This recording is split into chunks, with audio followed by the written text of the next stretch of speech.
Welcome to m-hance presents the 12 Days of Hintmas.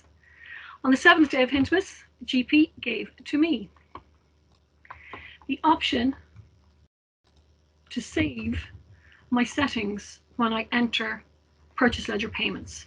Okay, so normally when you go in here, it's not called build payment batch, it used to be select checks batch. Within this window, you have a new section just here called payment option ID.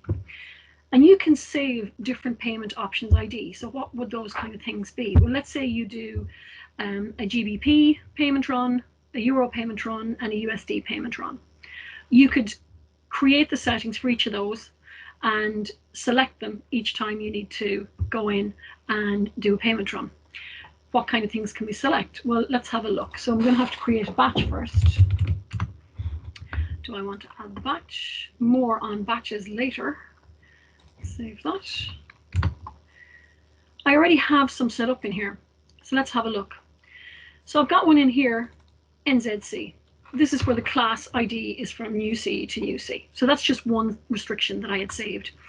But let's say you pay your employees' expenses, and maybe you do that weekly or every 2 weeks, however often. You could have that set up in here where the class ID is employee or expenses or whatever. Or if you have a weekly batch, you could set up weekly. Maybe you have weekly by currency and so on. So you can save all the different settings, and then you can build your batch of payments according to the settings from that option. You don't have to use this payment option ID. It's just a feature that's in there. And like one of our previous hints where we were talking about report options, it's exactly the same thing. It's just report option ID. It's just what name did I save it under? Same as saving any kind of file like Word or Excel. So I saved it under NZC. So I've got a couple of others in there. So if I look at priority 1, so I have where payment priority is from 1 to 1 and the due date cutoff is from the 12th of the 4th, 2027, because that's the year I'm working in, and so on. So it's just a way of saving the restrictions that you normally use to build your payment batch, so you don't have to enter them every time. You might say, well, it's a small thing, it doesn't bother me having to enter them. But let's say you've just won the lottery and you're gone on, a 6-month-long cruise, once we can all start going back on things like that, and someone else is covering your work.